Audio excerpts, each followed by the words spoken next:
नमस्कार साथियों, बहुत बहुत स्वागत है आपका हिंदी की इस प्रैक्टिस सीरीज में। हम केवीएस पीजीटी के लिए आरोह भाग 1 के गद्य खंड की प्रैक्टिस करेंगे, जिसमें पाठों के नाम है प्रेमचंद, नमक का दरोगा, कृष्णा सोबती, मियां नसरुद्दीन, सत्यजीत राय, अपू के साथ 2.5 साल, बाल मुकुंद गुप्त, विदाई संभाषण, शेखर जोशी, गलता लोहा, मन्नू भंडारी, रजनी, कृष्णचंद्र, जामुन का पेड़ और जवाहरलाल नेहरू भारत माता। इन पाठों से जितने भी संभावित प्रश्न हो सकते हैं उन सभी प्रश्नों को हल करेंगे। प्रश्नों की संख्या लगभग 350 से 400 तक है, तो आप इन सभी प्रश्नों को अच्छी तरीके से देखकर एग्जाम में जाइए, तो आपको बहुत सारी मदद मिलेगी। तो क्लास को पूरा देखिएगा। प्रश्नों के साथ इसके उत्तर भी हैं, तो मैं साथ में आंसर भी बोलती चली जाऊंगी, जिससे आप वीडियो को केवल सुन भी सकते हैं कहीं भी रख के। चलिए देखते हैं पहला प्रश्न है कि नमक का दारोगा पाठ के लेखक कौन हैं? तो यह पाठ मुंशी प्रेमचंद जी द्वारा लिखित है। राइट आंसर हो जाएगा मुंशी प्रेमचंद। अगला प्रश्न है कि किस ईश्वर प्रदत्त वस्तु का व्यापार करना निषेध हो गया था? तो राइट आंसर हो जाएगा इसका नमक का व्यापार करना पाठ में निषेध हो गया था। अगला प्रश्न है कि किन के पौ 12 थे? और इसका राइट आंसर हो जाएगा अधिकारियों के पौ 12 थे। अगला प्रश्न देखते हैं। अगला प्रश्न है कि नमक विभाग में दारोगा पद के लिए कौन ललचाते थे? और इसका सही उत्तर है वकील ललचाते थे। अगला प्रश्न देखते हैं। अगला प्रश्न है कि नमक विभाग में किसे दारोगा की नौकरी मिली थी? तो वंशीधर को मिली थी। अगला प्रश्न देखते हैं। नमक की कालाबाजारी कौन कर रहा था? आपको बताना है कि नमक की कालाबाजारी कौन कर रहा था, और इसका सही उत्तर हो जाएगा पंडित अलोपी दीन। ये जो है नमक की कालाबाजारी कर रहे थे। अगला प्रश्न है दुनिया सोती थी पर दुनिया की, और बीच में खाली स्थान, जागती थी। और इसका सही उत्तर हो जाएगा जीभ। दुनिया सोती थी पर दुनिया की जीभ जागती थी। अगला प्रश्न है कि किसका लाखों का लेन देन था? तो पंडित अलोपी दीन जो थे वो लाखों के लेन देन करते थे। अगला प्रश्न है अलोपी दीन को दरोगा को किसके बल पर खरीद लेने का विश्वास था? और सही उत्तर हो जाएगा इसका रिश्वत के बल पर वो सोच रहे थे कि मैं इस दरोगा को खरीद लूंगा। न्याय और नीति सब लक्ष्मी के खिलौने हैं, यह कथन किसका है? और सही उत्तर है इसका अलोपी दीन। यह कथन जो है अलोपी दीन का है। अगला प्रश्न है अलोपी दीन क्या देखकर मूर्छित होकर गिर पड़े? सही उत्तर है इसका हथकड़ियाँ। वो हथकड़ियों को देखकर मूर्छित होकर गिर पड़े थे। अगला प्रश्न है कि 40,000 नहीं 40 लाख पर भी नहीं, कथन किसका है? तो यह कथन था वंशीधर का। जब वो रिश्वत दे रहे थे उन्हें वंशीधर को, तो वंशीधर ने मना कर दिया था, यह कहते हुए कि 40,000 नहीं 40 लाख पर भी नहीं। अगला प्रश्न है कि वंशीधर के पिता किसकी अगवानी के लिए दौड़े? तो पंडित अलोपी दीन की अगवानी के लिए वे दौड़े थे। अगला प्रश्न है कि नमक का दरोगा मुंशी प्रेमचंद द्वारा रचित एक क्या है? कहानी है। अगला प्रश्न है कि कहानी में प्रयुक्त नमक किसका प्रतीक है? तो सही उत्तर हो जाएगा वफादारी का प्रतीक है। अगला प्रश्न है कि नमक का दरोगा कहानी का मुख्य पात्र कौन है? तो वो हैं बंशीधर, ये मुख्य पात्र हैं। अगला प्रश्न है कि वंशीधर के पिता ने मासिक वेतन को क्या कहा है? बहुत ही इंपॉर्टेंट प्रश्न है। और वंशीधर के पिता ने मासिक वेतन को पूर्णमासी का चांद कहा है। अगला प्रश्न है कि इस कहानी में लक्ष्मी के उपासक कौन थे? तो अलोपी दीन जो थे वह लक्ष्मी के उपासक थे। अगला प्रश्न है इस पाठ में मुंशी जी ने पीर का मजार किसे कहा है? और इसका सही उत्तर हो जाएगा ओहदा। अगला प्रश्न है कि सभी लोगों को कहाँ पर नौकरी करने का आकर्षण था? तो वह था नमक विभाग में दरोगा की।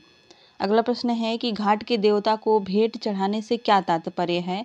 तो वो है नमक के दारोगा को रिश्वत देना।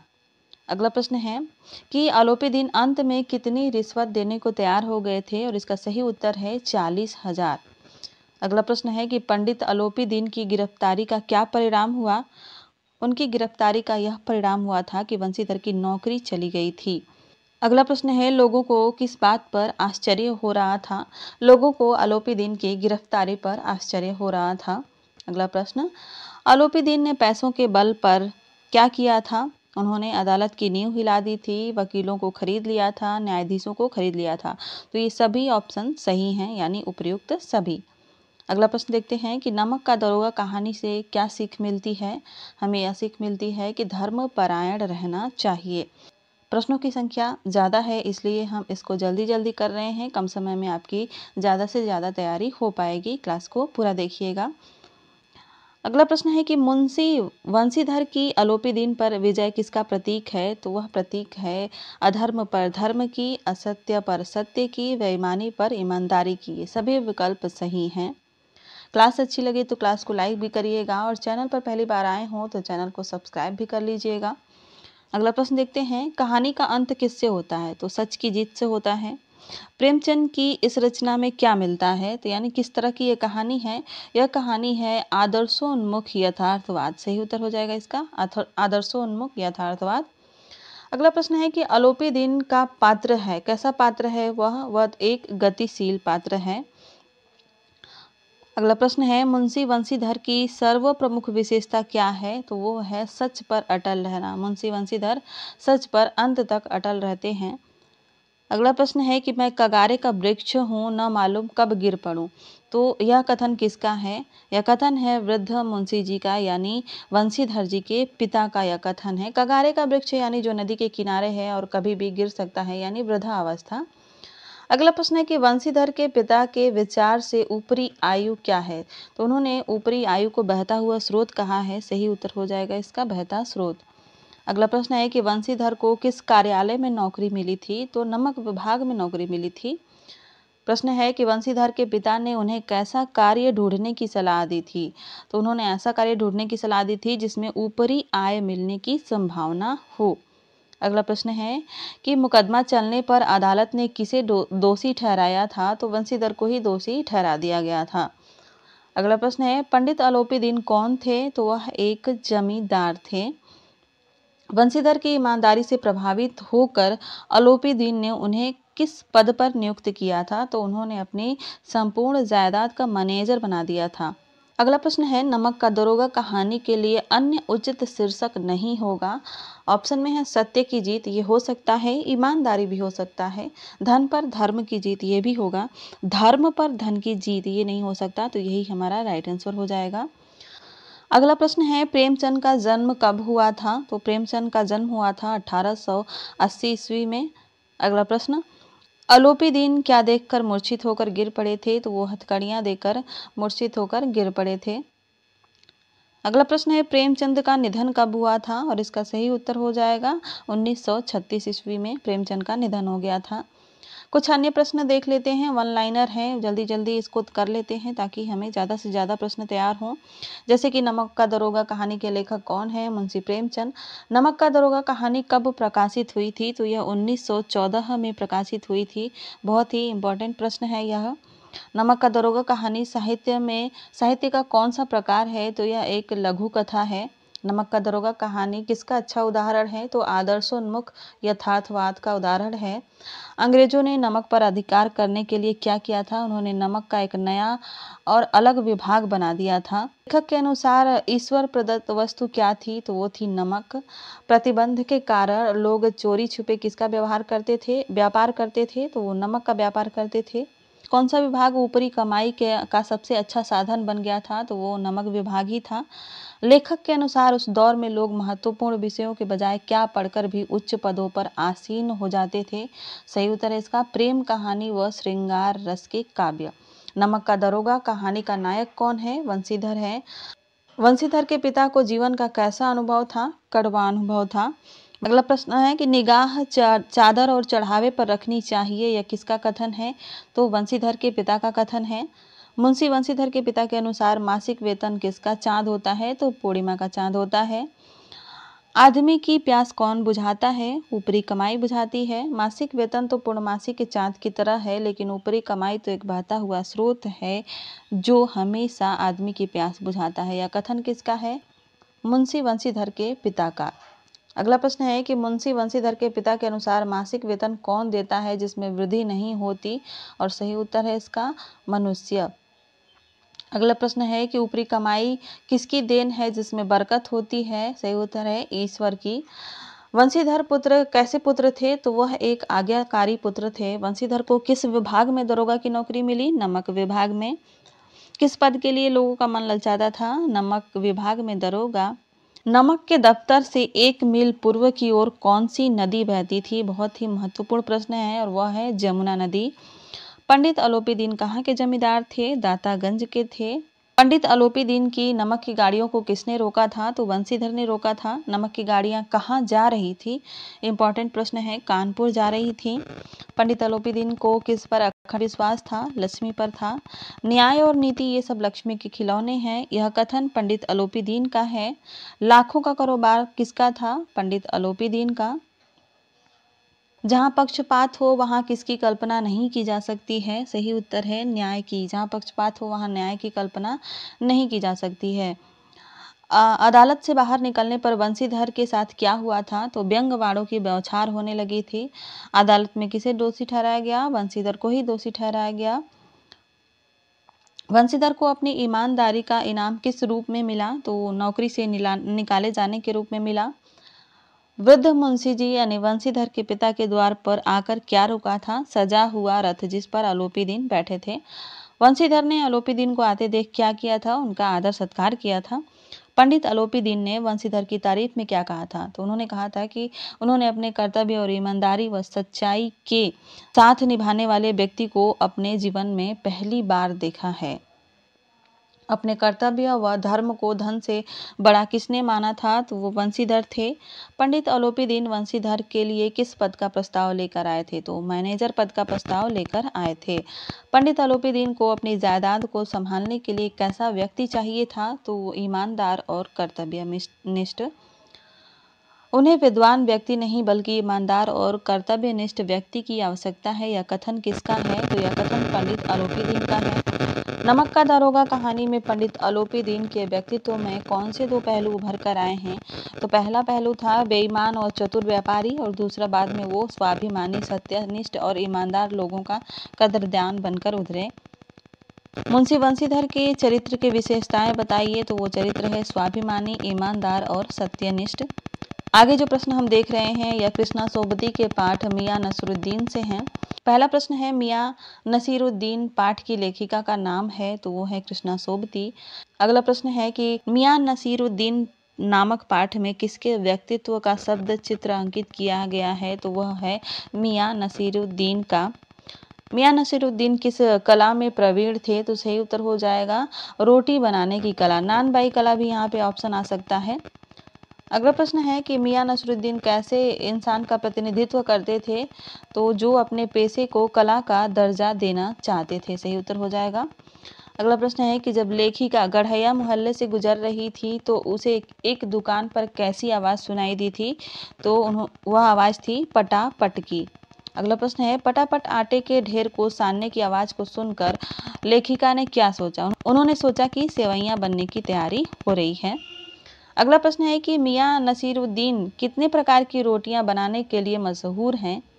और इसका सही उत्तर हो जाएगा 56 प्रकार की रोटियां बनाने के लिए मशहूर हैं। अगला प्रश्न है कि लेखिका ने मियां नसीरुद्दीन से सबसे पहले कौन सा प्रश्न किया? तो उन्होंने कहा था कि आपसे कुछ सवाल पूछने थे। अगला प्रश्न है कि मियां नसीरुद्दीन ने लेखिका को क्या समझा था?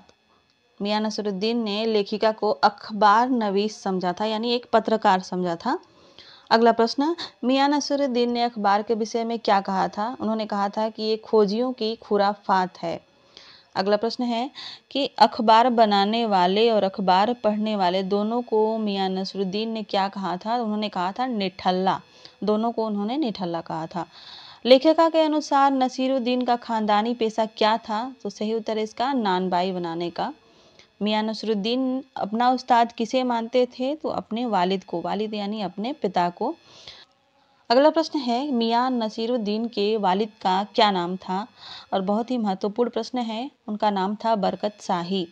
अगला प्रश्न है मियां नसीरुद्दीन के दादा का क्या नाम था? तो उनका नाम था मियां कल्लन। अगला प्रश्न है कि काम करने से आता है नसीहतों से नहीं, यह किसका कथन है? तो यह मियां नसीरुद्दीन का ही कथन है। अगला प्रश्न देखते हैं, तालीम की तालीम भी बड़ी चीज होती है, इस वाक्य में दूसरी बार प्रयुक्त तालीम का क्या अर्थ है?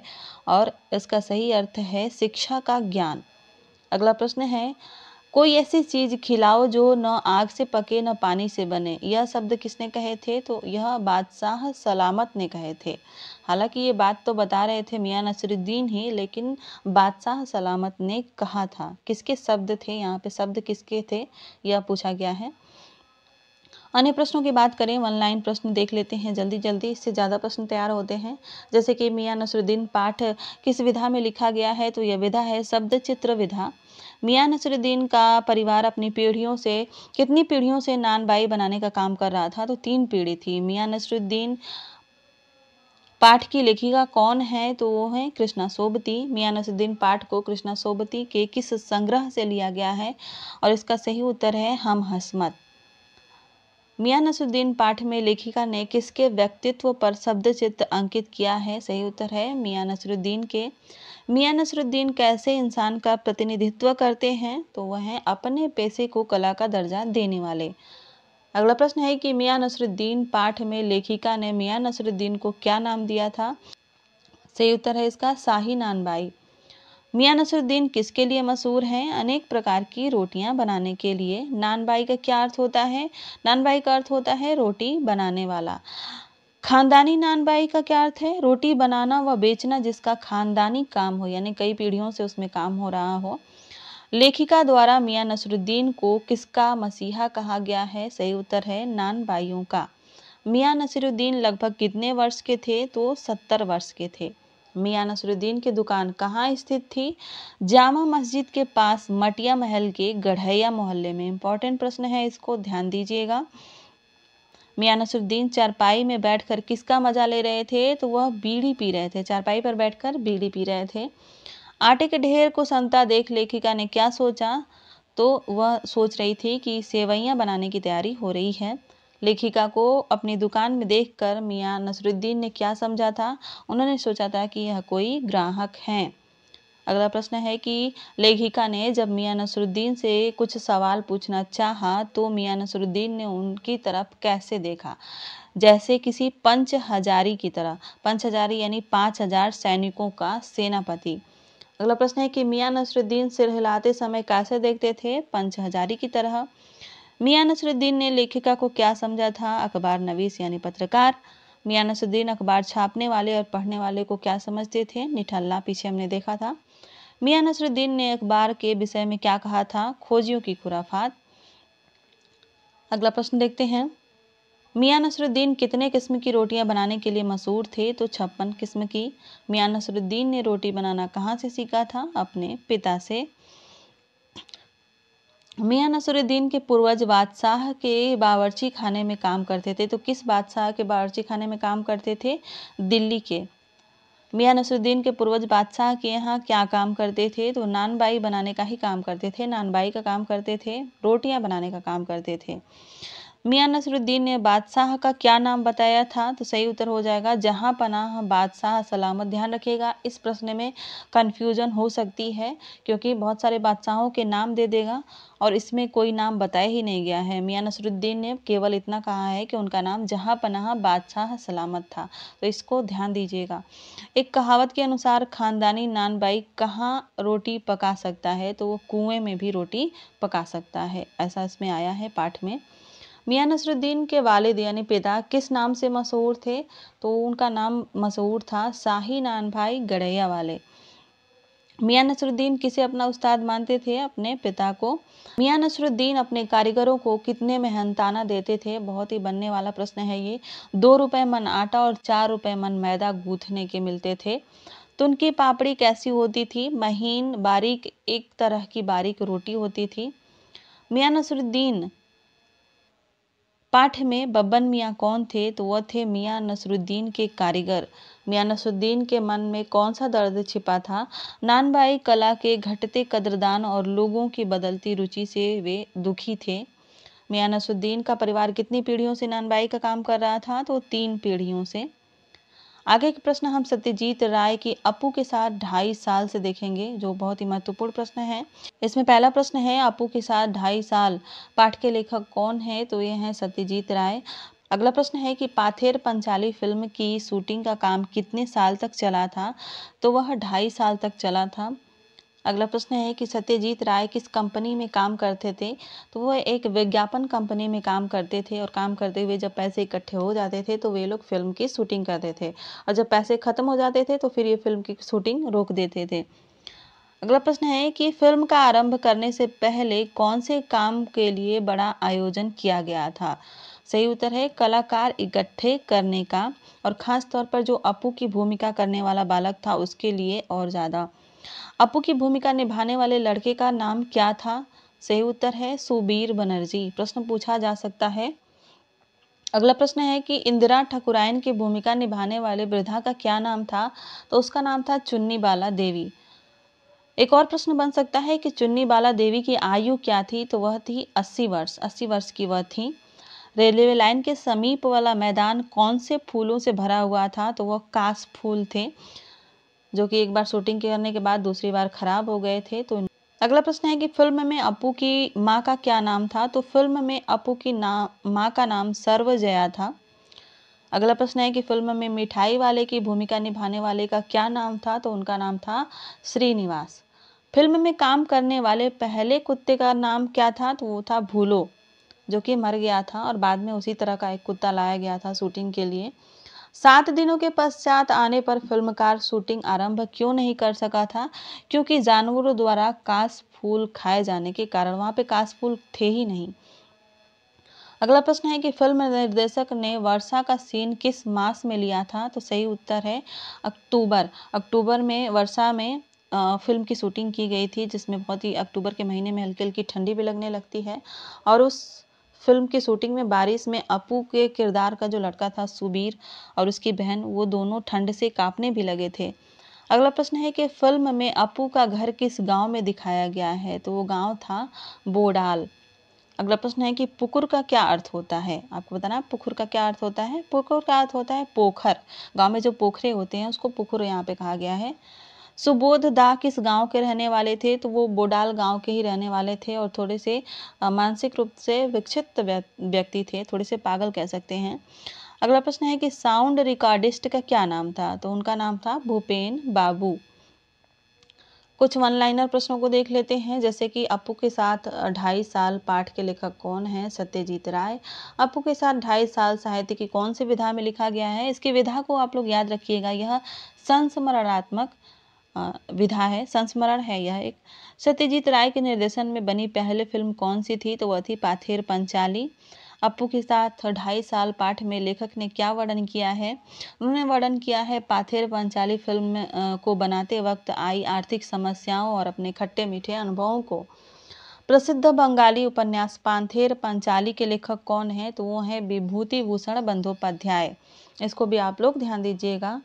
पाथेर पंचाली किस भाषा में बनाई गई थी? तो यह बांग्ला भाषा में बनाई गई थी।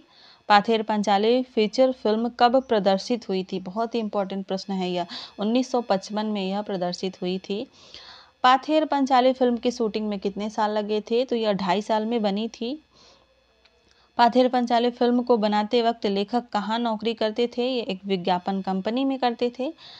अगला प्रश्न है पाथेर पंचाली फिल्म की शूटिंग कब कब होती थी? तो लेखक को कंपनी के काम से फुर्सत मिलने और पैसे का इंतजाम होने के बाद शूटिंग होती थी। पाथेर पंचाली फिल्म में बाल कलाकारों के क्या नाम थे? तो दुर्गा और अपू। दुर्गा उसकी बहन थी अपू की। अपू की भूमिका के लिए कितने साल के लड़के की जरूरत थी? तो 6 साल। अपू की भूमिका निभाने के लिए बच्चों का इंटरव्यू कहाँ लिया जाता था?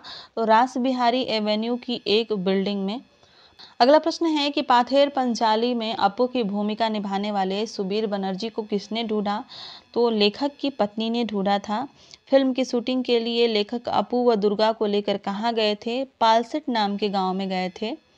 पालसिट गांव कहाँ बसा हुआ था? तो वो कलकत्ता से लगभग 70 मील दूर था। कासपुल से भरा मैदान कहाँ पर स्थित था? रेल लाइन के पास स्थित था, जहाँ से ट्रेन जाती थी। अगला प्रश्न है कि फिल्म के एक दृश्य में दुर्गा के पीछे दौड़ते दौड़ते अपू कहाँ पहुँचता है? सही उत्तर है कास फूलों के वन में। 7 दिन के बाद रेलवे लाइन के पास वाले कास फूसों के मैदान में आने के बाद फिल्मकार शूटिंग आरंभ क्यों नहीं कर सके? क्योंकि जानवरों ने कास फूल खा लिए थे। पाथेर पंचाली की शूटिंग हर रोज न होने के कारण लेखक को क्या डर सताने लगा था कि अपू और दुर्गा की भूमिका निभाने वाले बच्चे अपने समय से कहीं ज्यादा बड़े न हो जाएं, क्योंकि फिल्म में दिखने लगेगा, गैप दिखने लगेगा, लेकिन वो बड़े नहीं हुए थे। अगला प्रश्न है कि शूटिंग के लिए कितनी रेलगाड़ियों का इस्तेमाल किया गया था। तो शूटिंग में 3 रेलगाड़ियां लगी हुई थी। बाद में पता ही नहीं चल पाया था कि 3 रेलगाड़ियों का प्रयोग हुआ है। शूटिंग के लिए 3 रेलगाड़ियों का इस्तेमाल क्यों किया गया था? क्योंकि ताकि सफेद काशफूलों की पृष्ठभूमि पर काला धुआं छोड़ती हुई रेलगाड़ी वाला सीन अच्छा दिखे। गाड़ी के वायलर में क्या डालना जरूरी था जिससे काला धुआं निकले? तो सही उत्तर है कोयला। काला धुआं निकालने के लिए गाड़ी के बॉयलर में कोयला कौन डालता था? सही उत्तर हो जाएगा इसका अनिल बाबू। अगला प्रश्न है, दुर्गा व अपू को बारिश में भीगने के कारण लगी ठंडी से बचाने के लिए क्या किया? तो उन्होंने उन्हें दूध में ब्रांडी मिलाकर पिलाई थी। फिल्म में अपू का घर किस गांव में दिखाया गया है? बोडाल गांव में। लेखक को बुडाल गांव में जो 60-65 साल के विचित्र व्यक्ति मिले उनका नाम क्या था? उनका नाम था सुबोध दा। सुबोध दा लेखक को लोकगीतों की धुनें किसमें बजाकर सुनाते थे? तो वो वायलिन पर बजाते थे। पागल धोबी किसी भी समय किन मुद्दों पर भाषण देने लगता था? सही उत्तर है इसका राजकीय मुद्दों पर।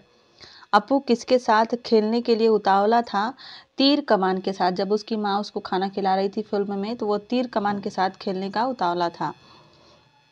अगला प्रश्न है कि जिस घर में फिल्म की शूटिंग चल रही थी उसके मालिक कहाँ रहते थे? तो वो कोलकाता में रहते थे।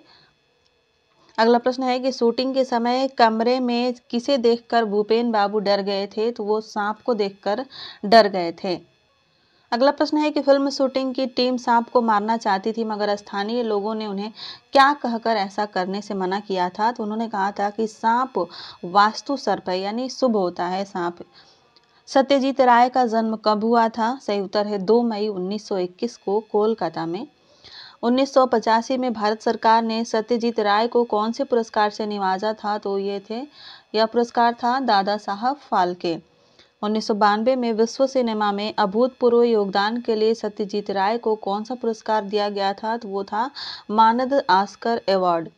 सत्यजीत राय की मृत्यु कब हुई थी? सही उत्तर है 22 अप्रैल 1992 को कोलकाता में। अगले जो प्रश्न है वो बाल मुकुंद गुप्त जो पाठ है विदाई संभाषण, इससे है।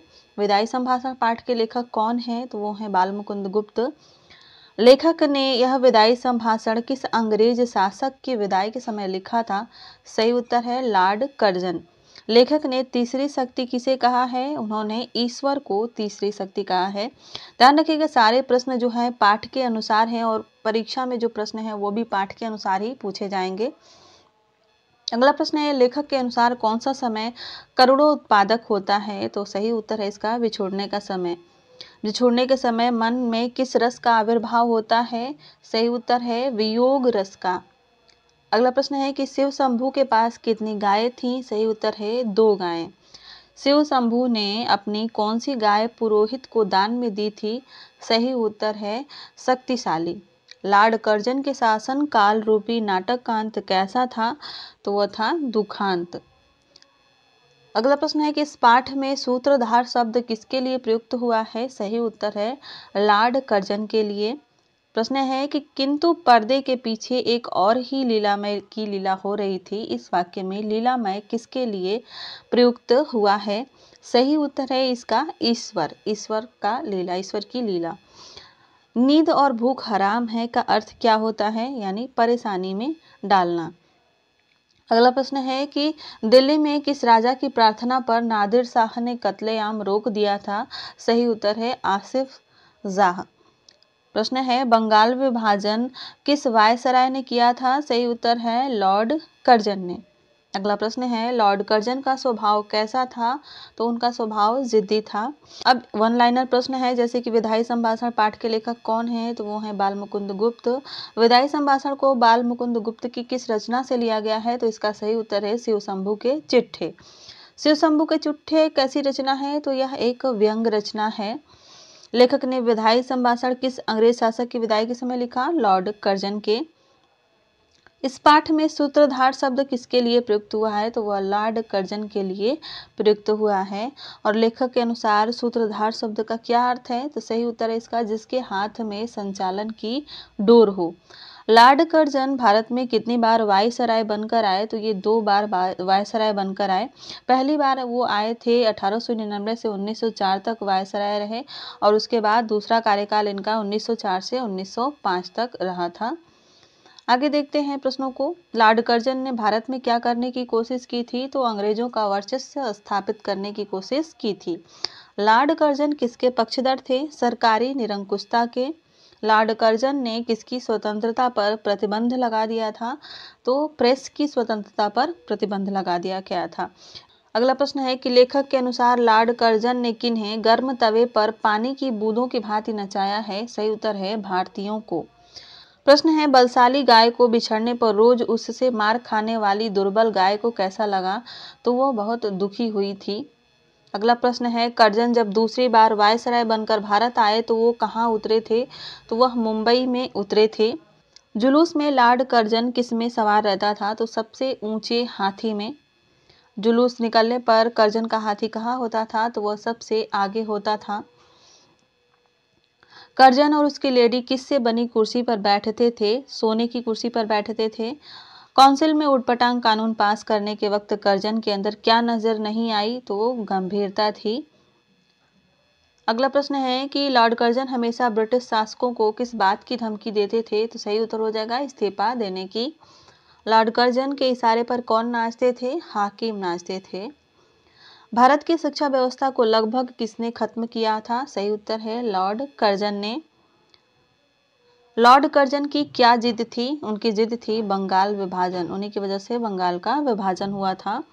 भारत की कितने करोड़ प्रजा की अनिच्छा के बावजूद लॉर्ड कर्जन ने बंगाल विभाजन कर दिया, सही उत्तर है 8 करोड़।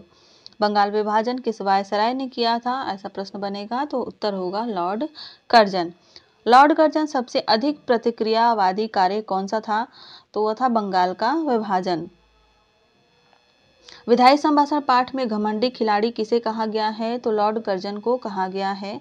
अंत में किसकी हालत इतनी खराब हो गई थी कि एक प्रधान सेनापति जंगी लाट को भी उससे बड़ा माना जाने लगा, सही उत्तर है लॉर्ड कर्जन। कैसर शब्द किसके लिए प्रयोग हुआ है, तानाशाह जर्मन शासकों के लिए। जार शब्द किनके लिए प्रयोग हुआ है, रूस के तानाशाह शासकों के लिए। नादिर शाह ने कहाँ कत्लेआम किया था, तो दिल्ली में कत्लेआम किया था। अगला प्रश्न है लॉर्ड कर्जन की जिद किससे भी भयंकर थी, तो सही उत्तर हो जाएगा नादिर शाह। कर्जन कृतज्ञता की इस भूमि की महिमा को समझ नहीं पाया, यहाँ पर कृतज्ञता की भूमि किसे कहा गया है, सही उत्तर हो जाएगा भारत की भूमि को। लेखक के अनुसार लॉर्ड कर्जन के इशारे पर क्या हो जाता था, तो सही उत्तर हो जाएगा इसका प्रलय। और लॉर्ड कर्जन समाज के किस वर्ग को सबसे अधिक नापसंद करते थे, तो वह है शिक्षित वर्ग को वह नापसंद करते थे। आगे हम देखेंगे बाल मुकुंद गुप्त जी से कुछ प्रश्न जो पूछे जा सकते हैं, जैसे कि इनका जन्म कब हुआ था, तो इनका जन्म 1865 ईस्वी गुड़ियाना रोहतक हरियाणा में हुआ था। बाल मुकुंद गुप्त जी की मृत्यु कब हुई थी, तो इनके मृत्यु 1907 ईस्वी में केवल 42 वर्ष की आयु में हो गई थी।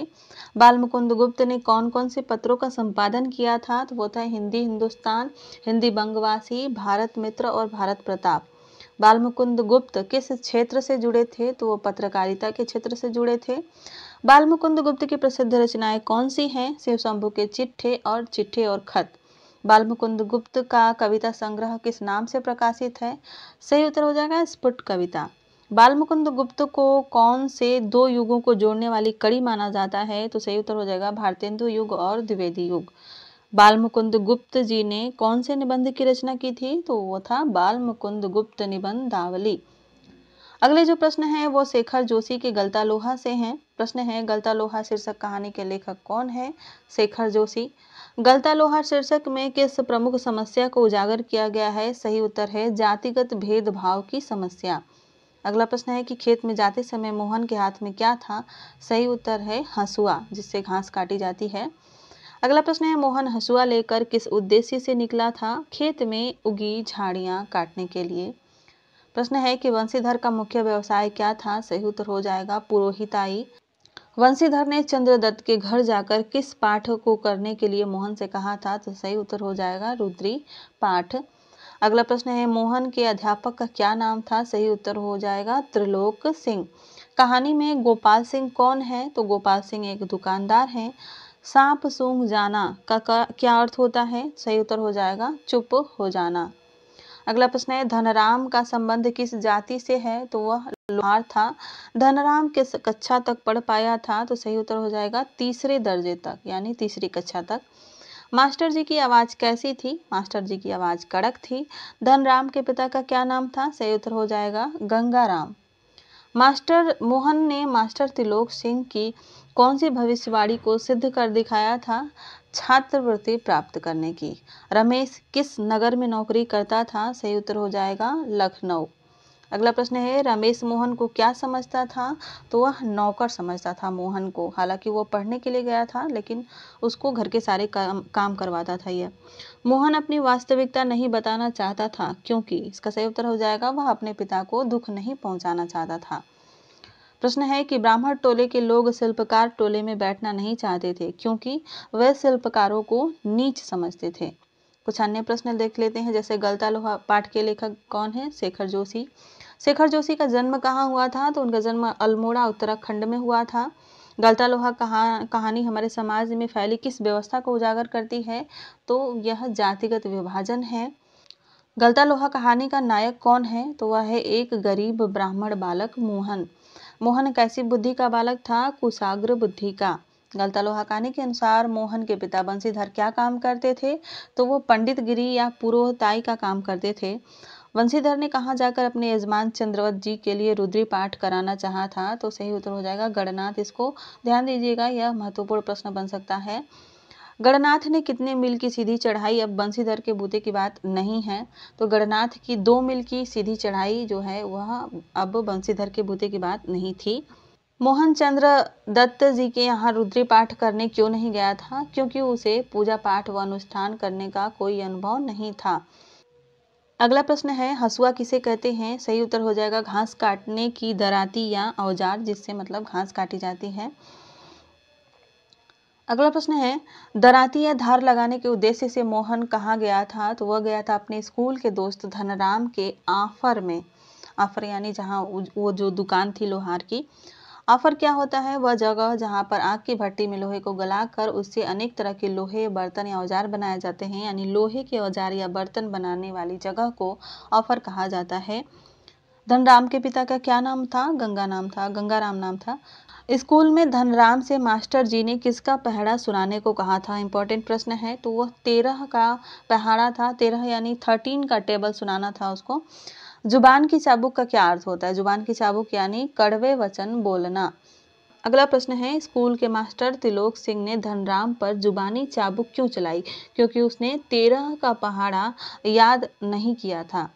तेरे दिमाग में तो लोहा भरा है रे, यह किससे कहा था? तो मास्टर त्रिलोक सिंह ने धनराम से कहा था। स्कूल में मास्टर त्रिलोक सिंह का सबसे चहेता शिष्य कौन था? तो सही उत्तर हो जाएगा मोहन। मोहन उनका चहेता शिष्य था। अगला प्रश्न है, मोहन ने कहाँ तक पढ़ाई की थी? इसका सही उत्तर है 8वीं तक।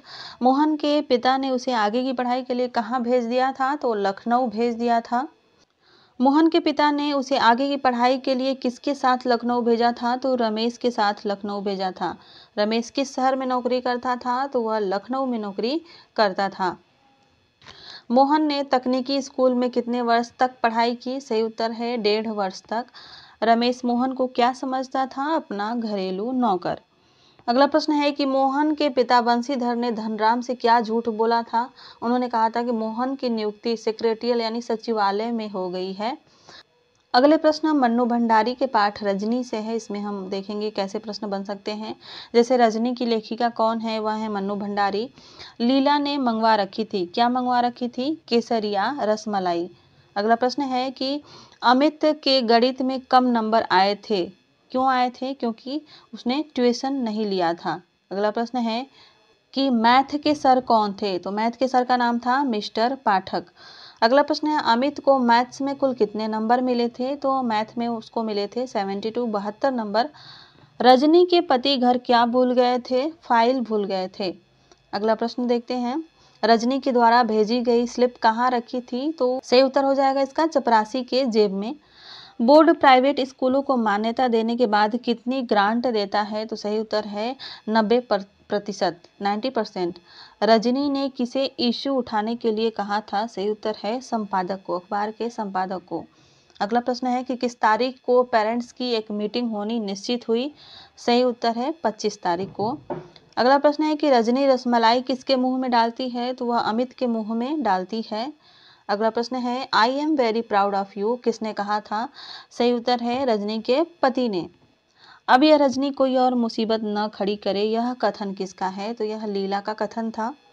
शिक्षा के क्षेत्र में फैली हुई इस दुकानदारी को तो बंद होना ही चाहिए, यह कथन किसका है? तो यह संपादक का कथन है। रजनी का मत समझिएगा इसको। बहुत मेधावी बच्चा है अमित के लिए, यह किसने कहा था? तो यह रजनी ने कहा था। अगला प्रश्न है पाठक सर से कुल कितने लड़के ट्यूशन लेते थे? तो सही उत्तर हो जाएगा इसका 22। अगला प्रश्न है मीटिंग में प्रस्तुत प्रस्ताव को ज्यों का त्यों स्वीकार कर लिया, किसने कर लिया था? तो शिक्षा विभाग यानी शिक्षा बोर्ड ने कर लिया था। अगला प्रश्न है निर्देशक ने नई शिक्षा प्रणाली पर क्या ऑर्गेनाइज किया था? तो सही उत्तर है सेमिनार्स। अगला प्रश्न है कि रजनी को अपने ही घर में किसकी सुगंध आई थी? सही उत्तर हो जाएगा केसर की।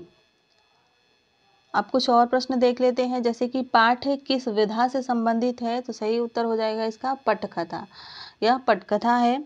अगला प्रश्न है चपरासी रजनी को अंदर क्यों नहीं जाने देता था? क्योंकि रुपए नहीं देने के कारण, उसने घूस नहीं दिया था अंदर जाने के लिए।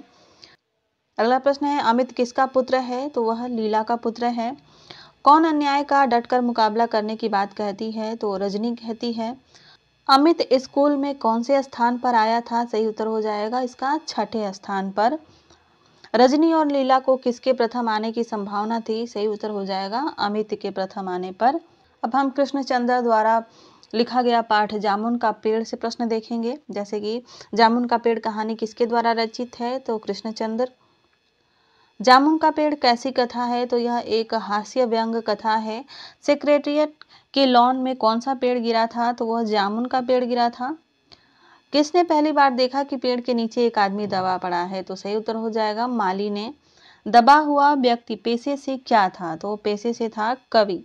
पहले तो उसको लोग शायर समझते हैं, फिर बाद में वह कवि रहता है। कवि का उपनाम क्या था? तो वो था ओस। अगला प्रश्न है कि कवि की नव प्रकाशित रचना का क्या नाम था? बहुत ही महत्वपूर्ण प्रश्न है और नाम था ओस के फूल। मेडिकल डिपार्टमेंट ने जांच के लिए किसे भेजा था? तो सही उत्तर हो जाएगा सर्जन। कवि के मर जाने के बाद किसे वजीफा दिया जा सकता था? तो वो थी उसकी पत्नी। अगला प्रश्न है कि सारी अंतर्राष्ट्रीय जिम्मेदारी किसने अपने सिर ले ली थी? सही उत्तर हो जाएगा प्रधानमंत्री ने। अगला प्रश्न है रात को बड़े जोर से क्या चला था? सही उत्तर हो जाएगा झक्कड़। झक्कड़ तेज हवा को कहते हैं। बेचारा जामुन का पेड़ कितना फलदार था, यह कथन किसका है? सही उत्तर हो जाएगा क्लर्क का। अगला प्रश्न है कि तुम्हारी फाइल चल रही है, उम्मीद है कल तक फैसला हो जाएगा, यह किसका कथन है? सही उत्तर है माली का। माली ने कहा था। अगला प्रश्न है दबा हुआ आदमी कवि है, इसलिए फाइल का संबंध किस विभाग से माना गया? सही उत्तर हो जाएगा कल्चरल। अगला प्रश्न है कि पेड़ काटने का अंतिम आदेश किसने दिया? सही उत्तर हो जाएगा प्रधानमंत्री ने। कुछ वन लाइनर प्रश्नों को देख लेते हैं, जैसे कि जामुन का पेड़ कहानी का उद्देश्य क्या है? तो इसका उद्देश्य है सरकारी कर्मचारियों और अधिकारियों की अकर्मण्यता व संवेदनहीनता को लोगों के सामने लाना। जोर की आंधी आने से किसके लॉन में खड़ा जामुन का पेड़ गिर पड़ा था? तो यह था सचिवालय के आंगन में खड़ा जामुन का पेड़। जामुन का पेड़ कैसा था? वह एक फलदार वृक्ष था। प्रश्न है व्यापार विभाग ने जामुन का पेड़ का मामला किसे सौंप दिया था? तो सही उत्तर हो जाएगा कृषि विभाग को। जामुन के पेड़ के नीचे दबे व्यक्ति को किसने खाना खिलाया था? सही उत्तर हो जाएगा माली ने। अगला प्रश्न है कि जामुन के पेड़ को हटाने की सरकारी कार्यवाही क्या दिखाती है? तो सरकारी विभागों की संवेदनहीनता और स्वार्थपरकता को दिखाती है। अगला प्रश्न है कि जामुन के पेड़ पाठ में फाइल के पूरा होने से क्या तात्पर्य है? तो सही उत्तर हो जाएगा जामुन के पेड़ के नीचे दबे व्यक्ति का जीवन समाप्त हो जाना। अगला पाठ जो है वह है जवाहरलाल नेहरू द्वारा लिखित भारत माता प्रश्न है भारत माता किसके द्वारा रचित पाठ है? सही उत्तर हो जाएगा जवाहरलाल नेहरू। भारत किस भाषा का शब्द है? सही उत्तर हो जाएगा इसका यह संस्कृत भाषा का शब्द है। खैबर दर्रा किस दिशा में स्थित है? तो यह उत्तर पश्चिम दिशा में स्थित है। कन्याकुमारी किस दिशा में है? तो वह दक्षिण दिशा में है। सबसे अधिक कौन प्रश्न पूछते थे? तो वह थे किसान। किसान प्रश्न पूछते थे। भारत माता दरअसल क्या है? तो वह है करोड़ों देशवासी। किसने यह उत्तर दिया था कि भारत माता से उनका मतलब धरती से है? सही उत्तर हो जाएगा इसका जाट ने। महदूद नजरिया कैसा होता है? सही उत्तर हो जाएगा विस्तृत। अगला प्रश्न है यक्षसा क्या होता है? यक्षसा का अर्थ होता है एक समान। किस सन के बाद आर्थिक मंदी पैदा हुई थी? सही उत्तर हो जाएगा सन 30 के बाद। अगला प्रश्न है जवाहरलाल नेहरू भारत के पहले क्या थे? तो वो थे पहले प्रधानमंत्री। नेहरू जी बच्चों के बीच में किस रूप में जाने जाते थे? सही उत्तर हो जाएगा चाचा। कुछ वन लाइनर प्रश्न है जैसे कि भारत माता पाठ कहाँ से लिया गया है? तो वह नेहरू जी की किताब हिंदुस्तान की कहानी से लिया गया है। भारत माता पाठ हिंदुस्तान की कहानी का कौन सा अध्याय है? सही उत्तर हो जाएगा 5वां अध्याय है। एक और इम्पॉर्टेंट प्रश्न है कि नेहरू जी के इस लेख का अंग्रेजी से हिंदी रूपांतरण किसने किया है? तो यह किया है हरिभाऊ उपाध्याय ने। प्रश्न है नेहरू जी भारत की चर्चा किन जगहों पर किया करते थे? सही उत्तर हो जाएगा जलसों में। नेहरू जी भारत की चर्चा किनसे किया करते थे? तो गांव देहात के किसानों से करते थे। अगला प्रश्न है कि इस किसानों की परेशानियां व समस्याएं किसकी देन थी? सही उत्तर हो जाएगा अंग्रेजी हुकूमत की देन थी। नेहरू जी के अनुसार हम किसके जुज यानी अंश हैं? तो इस पूरी दुनिया के। सही उत्तर हो जाएगा इस पूरी दुनिया के। अगला प्रश्न है नेहरू जी के अनुसार भारत माता का क्या अर्थ है? सही उत्तर हो जाएगा इस देश के करोड़ों करोड़ लोग। नेहरू जी के अनुसार भारत माता की जय का क्या अर्थ है? इस देश के करोड़ों करोड़ों लोगों की जय। तो आज की क्लास में बस इतना ही। ये आज का प्रैक्टिस सेट था। आपको आशा है आपको इससे मदद मिली होगी। इस क्लास को पूरा देखने के लिए आपका धन्यवाद। इसकी पीडीएफ आपको टेलीग्राम चैनल पर मिल जाएगी। आप वहां से इसको डाउनलोड कर लेंगे। टेलीग्राम चैनल जो है चैनल के नाम से ही है। आप नाम सर्च करके वहां पर जा सकते हैं। चैनल का लोगो जैसा यूट्यूब पे है वैसा ही आपको टेलीग्राम पे मिल जाएगा। वहां से आप उसको ज्वाइन करके इस पीडीएफ को डाउनलोड कर सकते हैं। धन्यवाद।